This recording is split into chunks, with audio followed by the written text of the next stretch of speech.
Good morning. I'm Joanne Jobin with VID Media, and welcome to the Dryden Gold Town Hall Forum.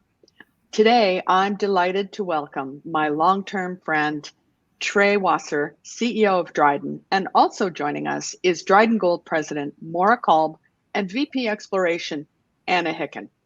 Trey and the team will take you through the highlights and future catalysts for the company since its IPO earlier this year. Now, before we get started, I do want to remind you that if you have any questions for the company, please place them into the Q&A tab located at the top of your chat sections. We will answer as many questions as we can at the end of the presentation. And now, without further ado, I'd like to turn it over to Trey and the team. Trey, the stage is yours. Thank you, Joanne. Always a pleasure. And you guys always do a great job with these town halls. We go way back with these to pre-COVID days, some of the first town halls with Ely Gold Royalties. And I want to thank everybody for tuning in today. You know, in a difficult market with a lot of options out there. I mean, people often ask me about the market and why it's so difficult for gold stocks in here. And I think, there's a lot of alternatives for your investment dollars, especially those speculative dollars, the Mag 7 rolling, new Bitcoin ETFs, the biotech sector now roaring, and even the cannabis sector starting to rear its head. So we realize there's a lot of competition for your speculative dollars, and in a market where we see gold stocks not performing in line with gold, it's important for you to tune in and hear this story because we think it's very exciting. And I want to tell you a little bit about what you're going to learn today about Dryden Gold. We've spent the last 2 years as a private company consolidating a very important land package in the underexplored Dryden district. This is a district with excellent infrastructure that includes the Trans-Canada Highway, other highways, rail, Ontario grid power, and really year-round exploration opportunity without any kind of helicopter support. So on top of that, we've put together a very experienced geological team. Maura Kolb, our president and who leads up all the exploration effort, spent many years at Red Lake working for Gold Corp, actually running the exploration team there, had about 90 people working under her. And Anna was her number 2 there. So they make a great team, and they're applying a lot of what they've learned at Red Lake to this our land package here in Dryden. Also have a very experienced board that includes people who have been successful in building and selling companies, which is generally thought of in this market as the exit strategy, and that would be no exception for us. So we're also going to learn about why this land package is so strategic from a geological point of view, and what the incredible similarities to the Red Lake area. And again, with their experience and everything more, and especially we'll focus on that. And then lastly, we're going to talk about the success of our so far 2023-2024 drill program. We did start just prior to the RTO with the drill program. We've completed and announced results on about 2,900 meters of drilling. We're very fortunate that most of the gold occurrences are starting very near surface in this camp. So we are able to drill shallower holes, and we started with three real primary goals in this program. One was to expand the footprint. So the first hole stepped out from what is the known high-grade shoot with that a predecessor Manitou Gold drilled, with incredible high-grade golds, again similar to the kind of grade you'd see at Red Lake. but we stepped out over 400 meters to the north and 450 meters to the south, and proved that this mineralization continues in those directions. So, the bulk of the drilling here was done by Manitou on one of the vein systems, what we call Big Master 2, over approximately 200 meters. And so, we're expanding on that and showing that, the second goal of this program was to identify the controls of the system. That includes some cross-cutting structures and fold hinges, and, I guess, things I don't really understand, but more and Anna will explain. So the third goal of this drill program was to identify then more of those high grade shoots once they had an idea on and a handle on what was controlling the high grade gold mineralization in this district. As I go through here with finishing my intro, I will be making forward-looking statements, which really means that I'll say things geologically that make no sense, and Maura and Anna will correct me on it. And I'll try and turn it over to them before for that technical expertise. Again, I think I've kind of outlined this slide here, but I will point out that we have a great list of shareholders: Eric Sprott, Rob McEwen, Adrian Day, the Europac Gold Fund, Delbrook Capital, and the list kind of goes on and on with key people that have invested in this story. Our largest shareholder is Alamos Gold, and that was a function of that we bought and have been paying for a bulk of the property here from a company called Manitou Gold that was purchased by Alamos early last year. So I mentioned the board, so I'll just tell you that one of our directors, Jason Jessup, runs a company called Magna Mining. He did a lot of the early stage work here, helped us out a lot at Ely Gold Royalties, and was one of the people who early on convinced me to come out of retirement and put this property package together. Another one that helped bring me out was Darren Wagner, who recently sold his Balmoral to Wallbridge, but just going back, sold a company called West Timmins Mining to Lakeshore that ended up at Kirkland Lake. And then Christina McCarthy also just sold her company Paycor to I-80 Gold. So a lot of experience on the board here with the M&A and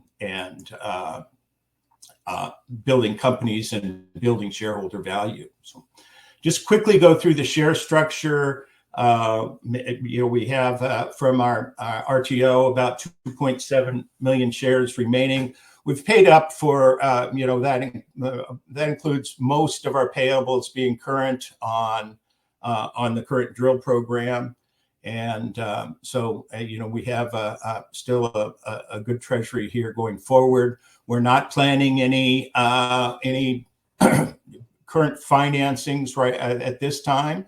I mean, this fall, if market conditions improve, you could see us do another financing, possibly just flow through to put together a fall or winter 2025 drill program.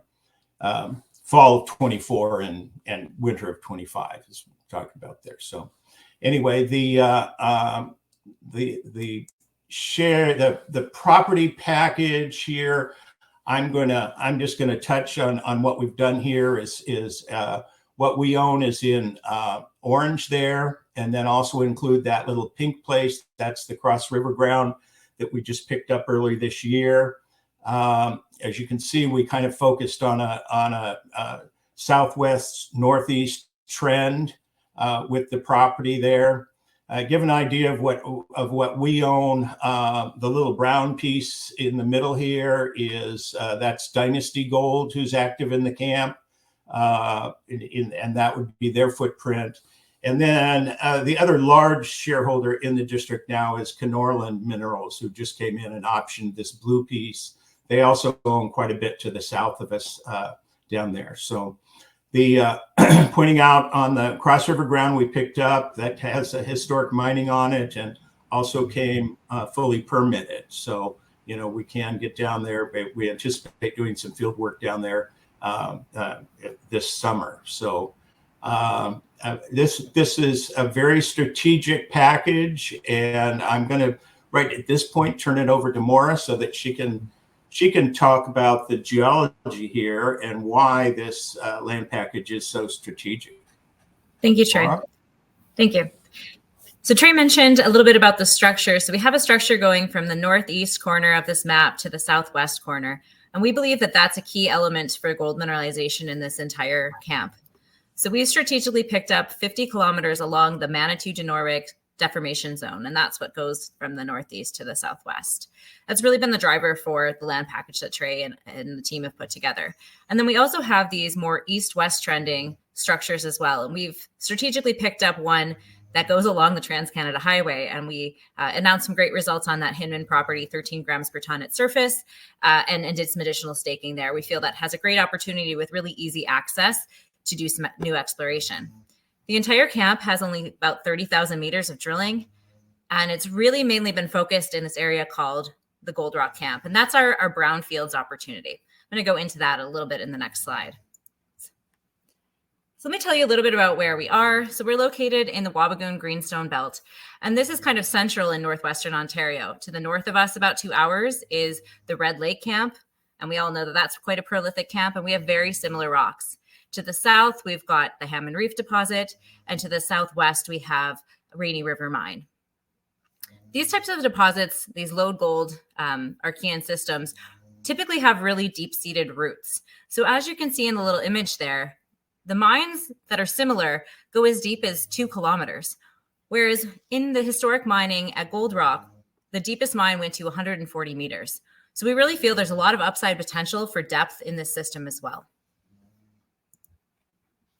Now, one of the things that really drew me to the team, and when Trey phoned me last year around this time about joining, I couldn't help but notice the similarities in the geometry between the Dryden camp and the Red Lake camp. And you can see in my cartoons there that you see the same sort of geometry architecture for both camps. The tight folding you see in both, and the cross-cutting structures are really important. So when looking at that, you see opportunities for these things to intersect and create great traps for high-grade gold mineralization. And that's what really got me excited about the potential in the Gold Rock area. Something else that's fantastic for our property is that we have had high-grade hits from top to bottom. Either with drill holes or surface samples, we have high-grade mineralization occurring from the very top end of the property all the way down to the south. And so that really starts to show you that you have the potential for a big camp here, something like a Timmins. And I didn't mention on the last slide, but that Manitou-Denoric shear zone that goes up from the top corner to the southwest corner, that has been compared by Metal Earth to the Porcupine-Duster Fault. And you know, in the Timmins camp, you want to be about 1 kilometer away from that main shear zone so that you have the opportunity for a large-scale deposit and significant mineralization. So I want to tell you a little bit about some of the tools that we've been using to target mineralization within the entire camp.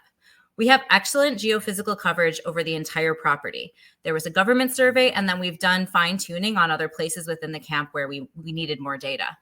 That allows us to look undercover. So this area is quite well forested, although we are lucky that we have great infrastructure from the local forestry that's going on here. There's a paper mill in the town of Dryden. So we have that new roads being created all the time and ground being opened up for us to see. But using the geophysics, we can actually start to get a sense of what rocks are everywhere.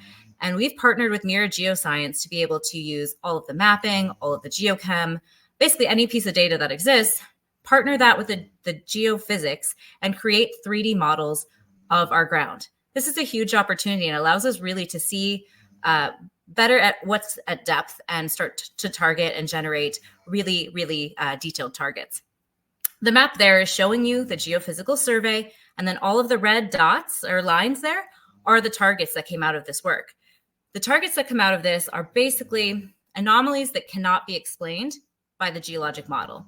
And that's why we couple this with creating a really good geologic model, because then we can eliminate target or anomalies that we can explain through geology. So hopefully that makes sense. The exciting part, though, is how many targets come out through this process.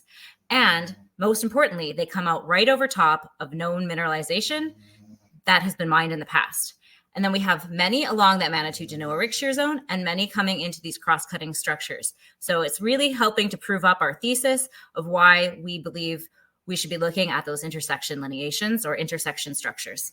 If I look at the next slide, this is the geologic model of the same area. This is our Gold Rock camp. And this is what we feel this is a great brownfields opportunity. It has historic mining. It has the most historic drilling in the area. And we believe it has the potential for a large-scale system and footprint. And going back to our objectives of the drill program, one of those is to show we have a big footprint so that we can have enough of these high-grade shoots within it to be something significant. And on that note, I'm going to pass it over to Anna to give you more introduction and go into the drill program. Thank you, Maura. To build on this slide and what Maura was saying, we're really excited about these east-west splay structures that you can see on this inset map.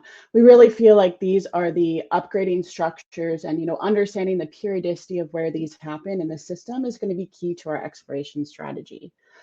Similar to Red Lake, we are looking at the folding, as we believe that's another great trap for gold. Like Maura, I did spend a number of years at Red Lake, and we're seeing a lot of similarities in the geophysics and the geochemistry to date, between Red Lake and the Dryden camp. We also have nuggety free gold with excellent metallurgy. Before I get into too many details in the 2023-2024 drill program, I did want to say that, the area that we're in, we really believe that we are in a prolific region of Canada with a vast underexplored opportunity. To date, we've started to define the system, and we'll continue to grow it with each progressive exploration campaign that we do. On this specific drill program that we're talking about today, we had 3 strategic objectives. Trey talked about them a little bit at the start, but they were, the expansion of both the Big Master and the Elora gold system footprint, to evaluate the controls of high-grade mineralization at both of these areas. And we want to do this to better predict the additional high-grade shoots in the system, and then to test these new high-grade shoots within that expanded footprint. Trey mentioned at the start, that the majority of the work was focused on a small area, and this inset circle on the right here, you can see where that area is. To date, we've expanded the footprint to this much larger area. A little bit about the phase 1 and 2 program. We released these in February of this year. We had 3 main focuses of this program. And we really, achieved all of our goals. So we successfully intersected a new high-grade shoot on Big Master. And we did this with hole 9A, which was sort of our lead hole for that release. We also confirmed 1.5 kilometer strike, and this is open in all directions. So we did a significant step out to the northeast of 450 meters, and we returned 3.4 grams over about 1.5 meters. And this is really exciting, for us as a company, because it really shows that this system has the ability to expand, to the areas that we know, but even beyond that. And we also did a step out to the southwest, in hole 10 here, and we intersected 3.7 grams over 6 meters. So it's really showing, that this system has a lot of potential to grow not only along strike, but at depth. We also confirmed the orientation and structural controls and expanded a historically delineated high-grade shoot. So we did drill a couple holes around that intercept, an area that a lot of the work had been focused on, but we were really focused on understanding the structural control in this area. Then looking more specifically at those high-grade shoots, Like I said, we did drill several holes to confirm that orientation, and we believe that it's being caused by the intersection of structures, so lineations, or the fold hinge orientation, or a combination of both. Previous data had indicated that that was a potential that we could follow up on, but we really needed to test that more. We did some oriented coring here, and we've got a much better handle on those orientations. Through that work, plus some interpretation that we did after, we identified 3 high-grade shoots. So again, our hole 9 was a shoot on Big Master 1, and then hole 10 intersected, another high-grade shoot, as well as the ones that you can see close to the middle of this inset map. These upgrading structures are going to be really key to, increasing the grade of the overall system while also increasing the tonnage. Then on to phase 3. This is the Allora phase that we released on Monday. We had 3 specific objectives to evaluate the high-grade controls on Elora. And Elora is a parallel system about 400 meters away from the Big Master systems. We did achieve the goal of evaluating the high-grade control with our flagship assay, hole 8. We really do believe that this is the most meaningful hole that we've drilled to date on the project. It returned 14 grams over 7.54 meters. And I think most excitingly, it was only at 150 meters true depth. So, a lot of these intercepts that that are getting returned are fairly shallow. Our overall drill length was about 125 meters. So we're getting a lot of information and a lot of holes going through these systems. We also completed extensional holes from the known mineralization, and hole 3 we got our highest assay to date at 181 grams over 0.3 meters within the overall composite of 53.51 grams over a meter. And this is exciting for us because it really, again, shows that the footprint of these systems is much larger than was previously thought.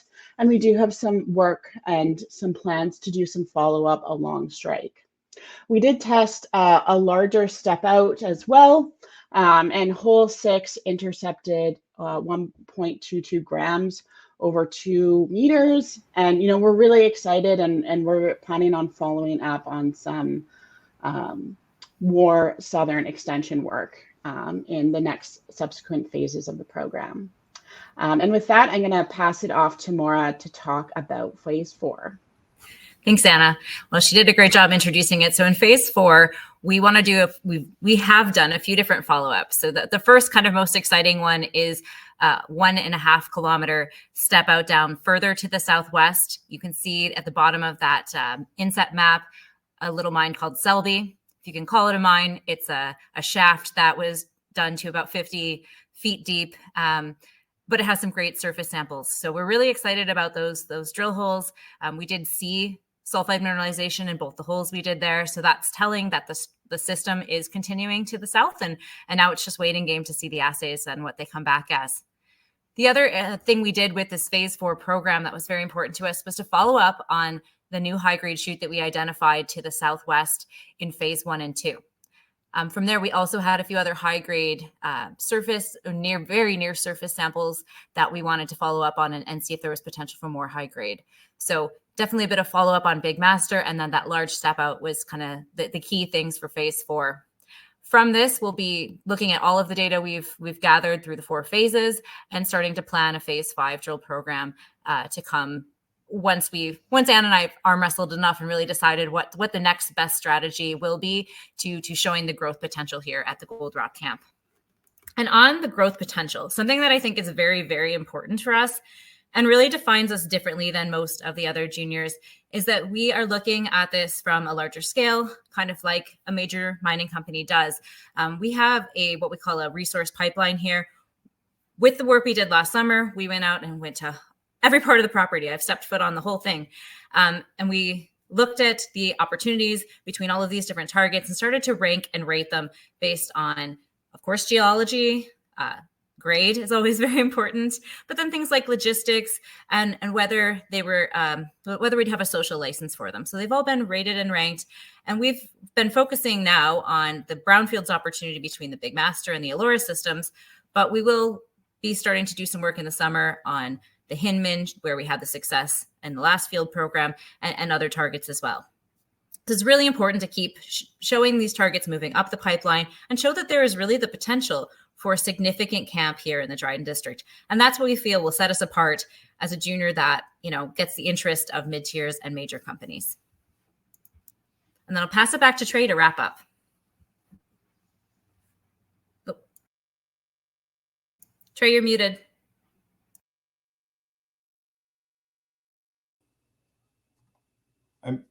What did you say, Maura? Oh, you were muted. You're good now. Okay. I wanted to jump back to this slide just to point out a couple of things too in this footprint is that to the north of where we drilled here on the Elora system, there are two historic mines. The one furthest to the north is the Laurentian Mine, which is the highest production mine in the camp and produced at just under, well, it's 0.41 ounces. So, we have two, unfortunately for us, while we own the property here, this steps off of our patented claim. So we're currently doing this drilling on our approximately 7 kilometers of patented claims that we have in the camp here. And we've kind of reached the northern extent of them here, but we feel pretty good about the potential going north on the Elora system because of that historic mining. I'll also point out that the drill hole that we put in underneath this new high-grade shoot, which was they identified in phase 1, will be one of our deepest holes to date on the system. And so I think those are important, and we might talk a little bit more about some of the historic mining in the Q&A. So again, the milestones that we've accomplished, in talking with people, that some of the comments we get make it sound like we've been around, drilling and active for years, not months. But we have accomplished a lot here in a very short period of time, with a minimum amount of drilling. Like I said, it's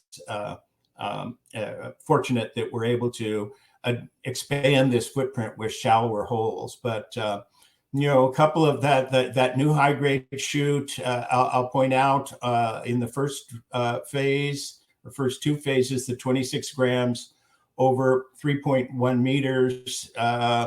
That was an interpretation by Anna and Maura of a cross-cutting structure that went through the high grade on Big Master 2 and was successful in identifying a new high grade shoot there on Big Master 1. So the thing is, we've got obviously a lot more work to do, but and over the near term, we expect to have our OTCQB listing here very soon. Noticed here in the last week or so, we have picked up enough volume and attention that we have started trading in the pink sheets, but we're just really waiting for the DTC approval for that OTCQB listing. So we have a milestone payment that we have put aside that we'll make to Alamos here next month, and and then as Maura pointed out, once we have all the results and they do some possibly some relogging and look more closely at all the core, get those assay results from phase 4 to design a 5th phase program, and then stepping into the summer to the field program. Maura mentioned the Hinman, but I expect that we'll also get down onto that new Cross River ground and do some field work down there and evaluate some of the targets. So, and as I mentioned before, subject to market conditions, we look to put together another financing late this year and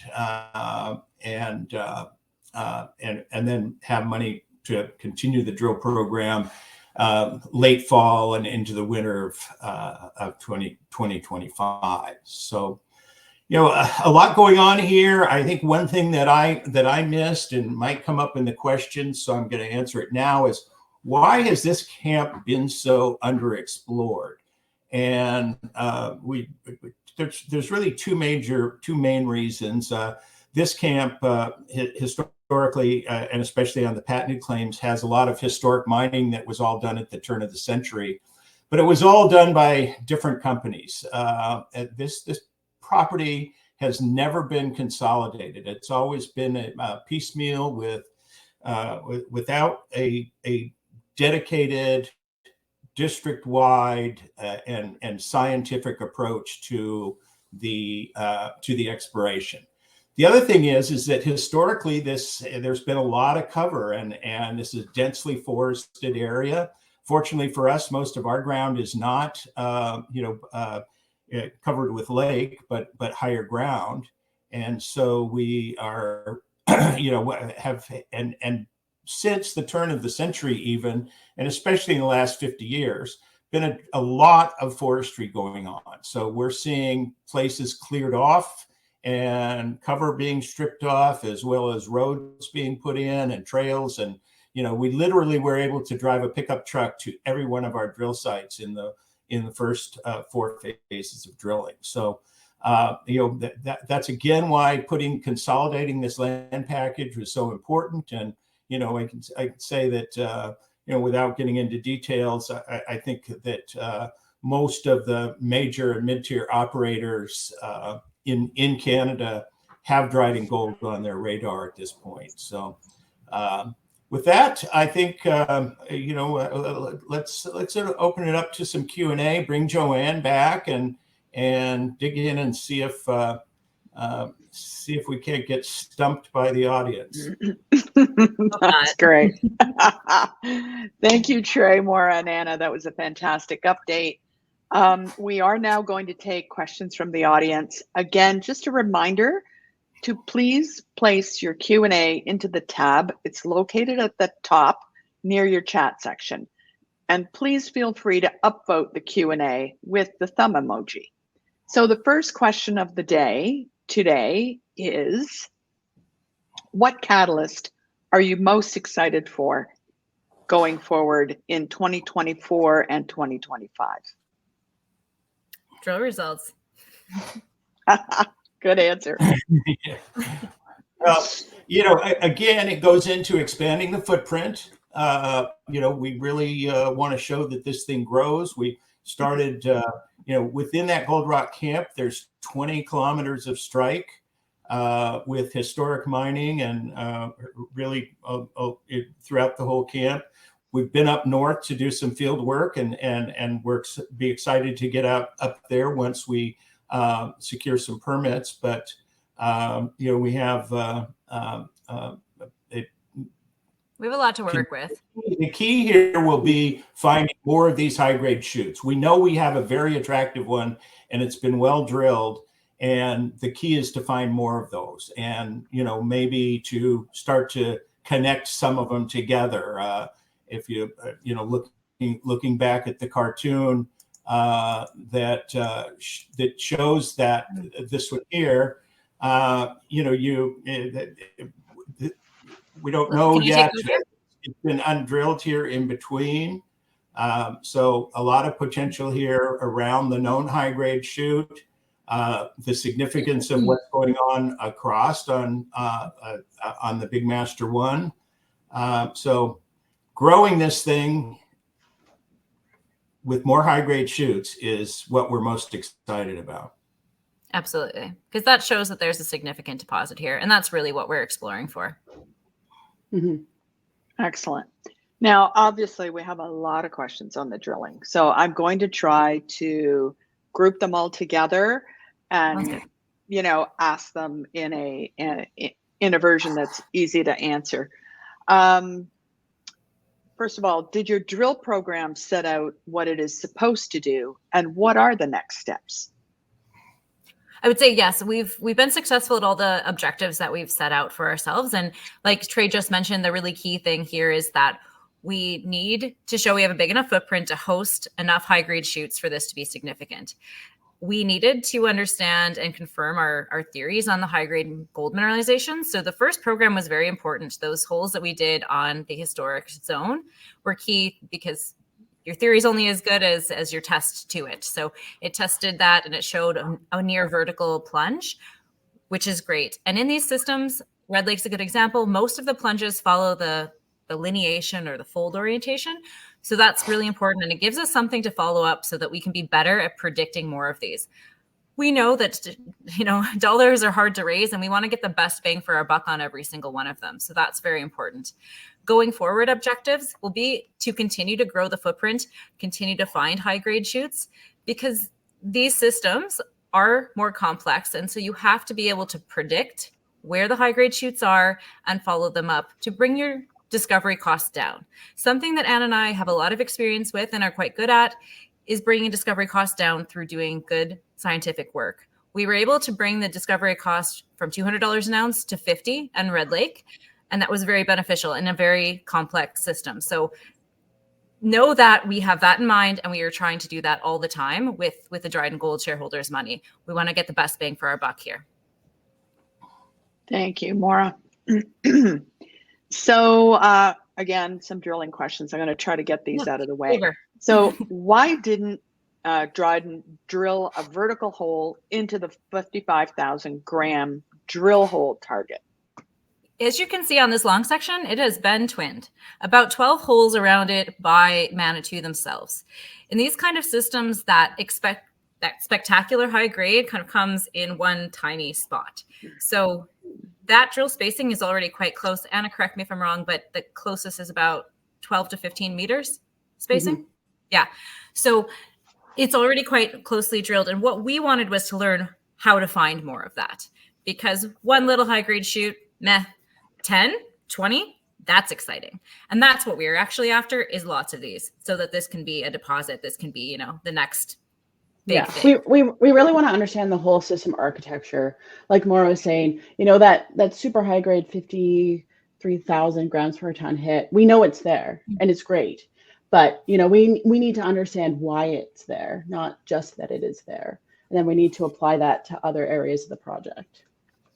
Yeah. And we think we'll get a little bit more excitement too about finding new, God, I hope they're in the thousands of grams per ton hits, but just high grade hits. I'll be quite happy to settle for. I think that's, very exciting. And what differentiates us is that we really do want to grow this. And this is the kind of systematic approach that a major mining company also has. Excellent. All right. Why did you drill under hole 10, and what did the geos see that they liked so much? I don't know if you can answer that. Anna, go ahead. Sure. I mean, I'll keep it fairly high level since, we're still waiting for assays on those. But, what we really saw was the start of a system. We were starting to understand, the controls of that mineralization. And, we know here that this system is open at depth. And we wanted to start to test that. We don't want to spend all of our drill meters doing deep holes. Like Maura said, we want to make sure, we're spending the money that we have, appropriately between shallow drilling and regional work. But we also did want to show that growth potential deeper is an important part of our story. And, from the core that we saw, we saw the structure, the mineralization, and the alteration at depth. So, that the assays will be the true test. But, I think we're anticipating getting those back, within the next, say, 3 or 4 weeks. And historically, there was a hole by Manitou into the hanging wall that had 1,000 gram per ton over, I believe it was a meter, Anna, or half a meter. But so we were interested to see what might be outside of this long section that you see here on the other trends. So you have to remember that these cross-cutting faults come through and they'll hit all these different parallel structures. The Big Master system's more complicated than the line. It's kind of astomosing or braided kind of a system. So that's why we call it that, because it is a little bit messier. And so we wanted to see what else we might hit into the hanging wall and footwall. Something we mentioned in the first press release is that we have halo mineralization and that we do have hanging wall and footwall. Historically, both by all the historic operators, the sampling was very selective. and there's mineralization, quite good grades. Anna will say for sure, I think it's like 10 to 2 that can run in the sheared basalts with just some sulfides and a little alteration. So we don't want to miss that opportunity. Yeah, and I did want to mention too, the holes that we drilled under hole 10, it is, I would say, a really prospective area also because, the big master systems are coming together there. So we actually drilled those holes into Big Master 2 and then through into Big Master 1. So even though those holes are deeper, we have multiple areas of interest along them. Excellent. All right, and one more question. How long till the fourth phase drill assays are published? What do you think, Anna? That's a good question. They're at the lab right now. I would say we're probably going to get the assays back, I'd say in 3 to 4 weeks. So I would say maybe 6 weeks out from release, something like that. Yeah, something we like to do is actually understand what we've got, do the QAQC, make sure there's no hiccups or mistakes. So we'll analyze them, make sure they make sense before we put them out and have that done. But as soon as possible, we're very excited to see them and start planning phase 5 and what we can do here. Yeah. Okay. So 2 more questions. I'm going to put them together. What depth are you targeting the high-grade shoot in this phase? And what are the total meters expected to drill and the maximum depth? Give that to you, Anna. Would this be for the 4th phase or the phase that we're going to do next? I would say it sounds like the next phase. Okay. The next phase is going to be really dependent on the results from the phase that's currently at the assay lab. But I would say that we would do a combination of some deeper holes and some shallower holes. But it's really going to be defined by all of that data coming together and our geologic model. We may want to test some other high-grade shoots as well that we are hypothesizing. So it'll be a lot of arm wrestling and nerding out between Anna and I. Maybe some of our other geologic friends that we have in consultants. The other thing that I think you might have also been asking is what's the deepest hole on that kind of new high grade shoot? And Anna, do you know what the vertical depth is that we were testing in phase 4? Yeah, the holes in phase 4, they were about between 300 and 400 meters. So they're about 250 meters true depth. So, we're starting to test deeper in that system. And if those holes are successful, I would anticipate we would drill some follow-up holes. Hey, Joe, let me jump in here. I see several questions regarding the Alamos Milestone payment. So yes, Let absolutely. me address that real quick here. That payment due next month is $1 million cash and $1 million worth of stock on the 20-day VWAP, which the 20-day VWAP period would have started this past Monday. So we have the cash set aside for that payment, and we'll be issuing them more stock, and of course that will put them in all likelihood over 10% holder, depending on if they've sold any stock or that they currently hold. That payment, the last payment will be in April of 2025, and it'll be a similar payment, 1 million cash and 1 million in stock. And at that point, we will have exercised the option and own 100% of the property. Excellent. All right, we're getting a lot of questions here for the ladies regarding their experience in the region, and how has that informed the trajectory for the plans that you're now in. So maybe you can just talk a little bit about what you did at Red Lake and how that informs what you're doing here and going forward. Yeah, absolutely. I'll start, and then I'll hand it over to you, Anna, to kind of add your version. I've spent my entire career really in Northwestern Ontario. So I've been to pretty well every small deposit and every project here as a consultant. And then I spent 8 years in Red Lake 5 of them as exploration manager. So what did I learn? We had the opportunity in Red Lake to kind of look backwards, see, being there at kind of the tail end of the high grade zone mining. So we were actually able to see what it looked like from top to bottom and how it turned out. We also had the opportunity of learning what would have made things less expensive had they had the knowledge. So there really was a lack of doing geochemistry on the drill core, which would have shown us in Red Lake, and Anna can talk to it more, one of these lithology layers that is a great indicator for high-grade gold mineralization. It's a better trap. It all looks green, so it's basalt, so it all looks green. However, this particular layer is geochemically different and has different subtleties. So some of those things that weren't captured well there, it was more drill focused, defined by the drill bit. We can start using some of those little bits and pieces. When I explain my job to people, I'm like, we're just detectives, really. Use some of those other clues to find the high grade faster and to find that stratigraphic layer that's very important in Red Lake. We believe we have a similar one in Gold Rock. On the mag, you may have seen there's a darker green color. It's a highly magnetic mafic rock. So we're trying to trace those out. They're called high titanium basalts typically. Those are very important. We're using the alteration signatures too, because something that there's not a big signature in Red Lake, but there seems to be a bigger one here in the Gold Rock camp. And if we can vector in closer to the high grade systems, that really helps. And then one of the things that really, in my background, I got the opportunity to be exploration manager because the mine had gotten pretty bloated. And the backstory is they kind of let go of the whole leading staff and said, hey, you're it. So I had big shoes to fill and we had to bring the costs down. So we really focused on doing good geology work, all those detective skills to get a better discovery cost.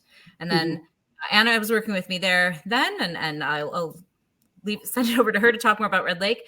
But after Red Lake, I lived in Dryden. I moved down here to work at Treasury Metals. So I've had a few more years in the camp here specifically, and I started seeing similarities between this camp and even Timmins. There are other mineralization styles in the overall belt, and that starts to show you have a really fruitful greenstone belt here. And that's why I'm such a big believer that there is a really good high-grade system here. I think we have the right ground for it. I think my previous job at Treasury, we were kind of off the main shear zone trend for this very high-grade free gold type of system. But there are, VMS styles, there are gold with tellurides related to intrusions. There's a whole lot more here. And I think that gets it very exciting that this could be a camp that's just been overlooked for the last many years. To Anna, for your Perfect. Yeah, no, thanks, Maura. I mean, I think we really have the benefit of hindsight from coming, from Red Lake and working in this area. Like Maura was saying, in Red Lake, some of that foundational geology work wasn't as established. They'd been mining there for, 40, 50, 60 years, but, there were still some key questions that weren't answered. And what we're really focused on here is, spending our budget, wisely, but also getting a good foundational understanding of the geophysics, the geochemistry, the structural controls, and, using all different types of data inputs as well as data collection methods. One piece that Maura didn't mention too much, but, when we were at Red Lake, we did have the ability to test a whole bunch of different types of technologies. And we're using some of them here just so we're more efficient and we get better data collection. Excellent.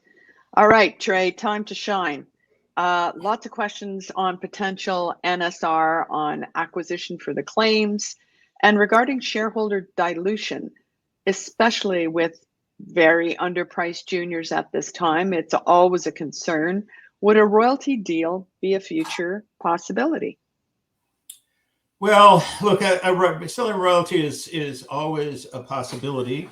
If I believe we don't have it in the presentation, but we have a very fancy royalty map that we've now put together that shows the royalty burden across the property. And for the most part, the patented claims carry about a 2%.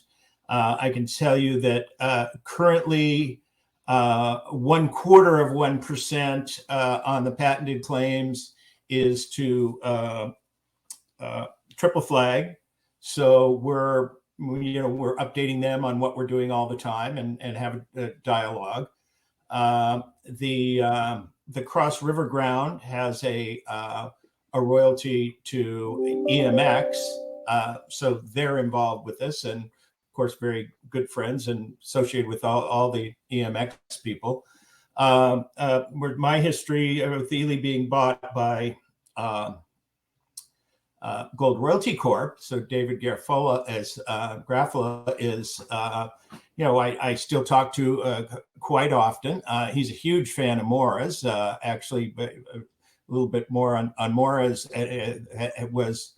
Was actually recruited into the corporate development program at Gold Corp just before they sold out. So being moved up of a program that they had for moving their all stars up to the corporate suite. So we have plenty of relationships with royalty companies.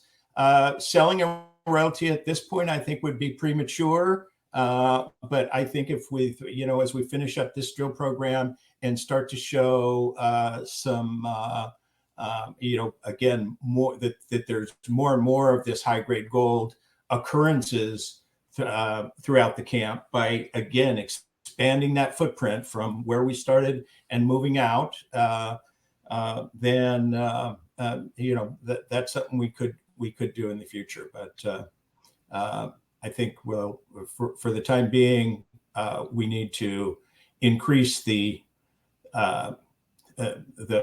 known gold occurrences there. Yeah, maybe a strategic partnership or placement would be, something even more likely. Again, we're really structuring the way we do exploration to interest the larger companies.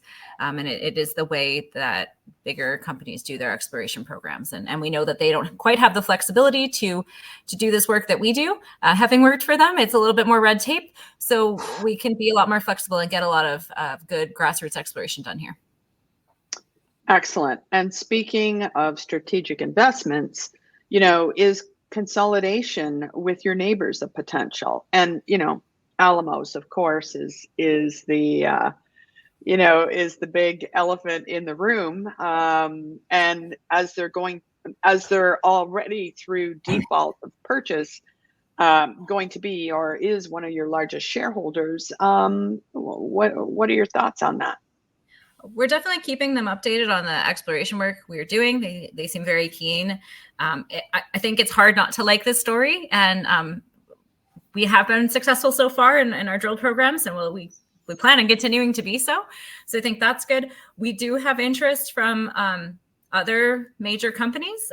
They're definitely looking at what we're up to, and we're presenting to groups quite constantly, actually. So I think there's an opportunity for that. What we always say is our base case for this property is that if we can find a few million ounces of high grade within our property, it really helps to unlock treasury metals deposits that are about 3 million ounces of low grade 1 gram material. This area has excellent infrastructure. I live here. There's roads everywhere. So you really could do, mine all of these different deposits from a central mill. So I think it does give us an opportunity to someone, maybe not us buying them, but some kind of amalgamation in this camp for sure. Excellent. And are you only exploring for gold? I mean, this is a question that we get every single time we do a town hall.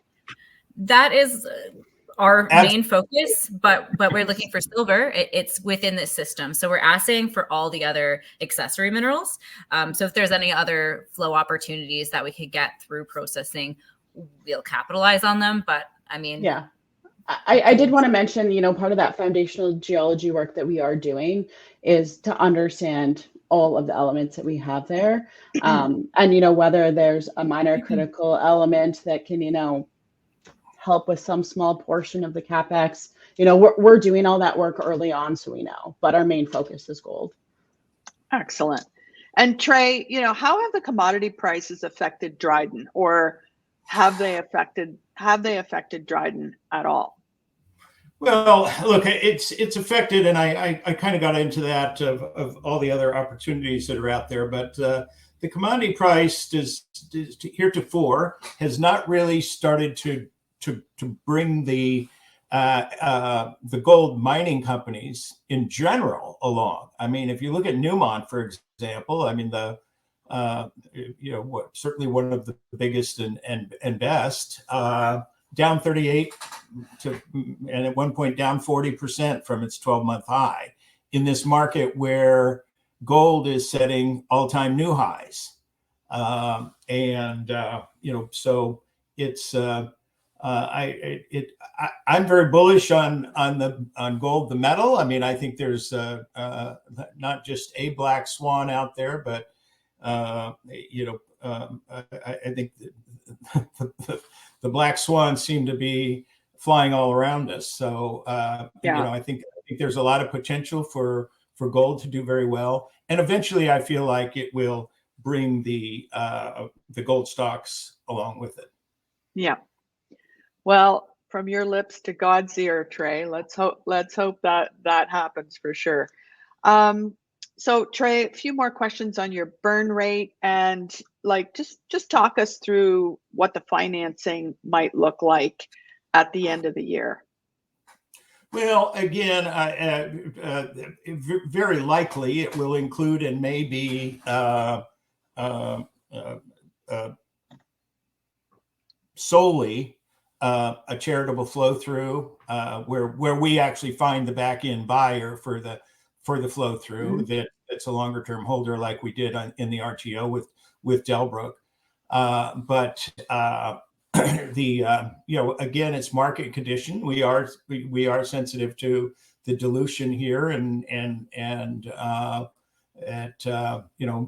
at these kind of prices for a stock, which is a couple of pennies below the offering price or the RTO price, it would be smaller if we're able to really get the attention here. And again, as Maura mentioned, we're talking to several about some type of a strategic investment if that were to come to pass. A lot of opportunities here, but again, most of it market driven at this point. And as far as the burn rate, we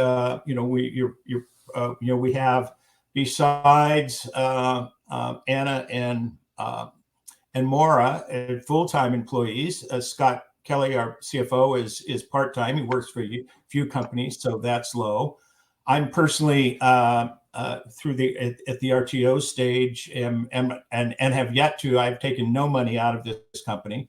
I've put money into every financing the company does, and have bought stock on financings as high as 25 cents. And I might also point out on that there was no shenanigans in this. There was a small amount. Four of us put up $40,000 for the legal to start this company at 2 cents. But literally, except for one smaller financing at 6 cents, everything's been done at 10 cents, and then the RTO at 15 cents. So the stock is trading. People who are building positions at this price are getting in, very close to, if not even below, the price that Rob McEwen and Europac and the people who got in on the 15 cent, albeit they did get also a warrant at 30 cents. So, one of our goals would certainly be to get the stock price up to where we could see those 30-cent warrants being converted and exercised and providing that financing at that kind of price. That would be, excellent. And I'll just add quickly. Sorry, the burn Maura. rate will be pretty slow. Is very low because we're such a small dynamic company. Until we do the phase 5 drill program, that will be a bigger cost. And then the field program, it's really nice. You can cover a lot of ground with a pretty low price tag for the field work, especially since we already have the geophysics done. So it's a lot of more time commitment and work there. So I just know Trey didn't capture that one, but that we have enough to cover as well. All right. Well, listen, thank you so much, everyone, for tuning in today. And thank you, Trey and the team. Fantastic update. We had a great room. It was quite full today. We had some great questions. We are at the top of the hour. So we're going to have to wrap it up. And thank you, Trey, once again. Please remember, everyone, to fill out that quick questionnaire before you sign off. This really helps us and Dryden communicate more effectively with you for future events. So thanks, everyone, for tuning in, and we'll see you at the next Town Hall Forum. Goodbye, everyone. Bye, guys. Thank you. All right, thank you. Thanks, everybody.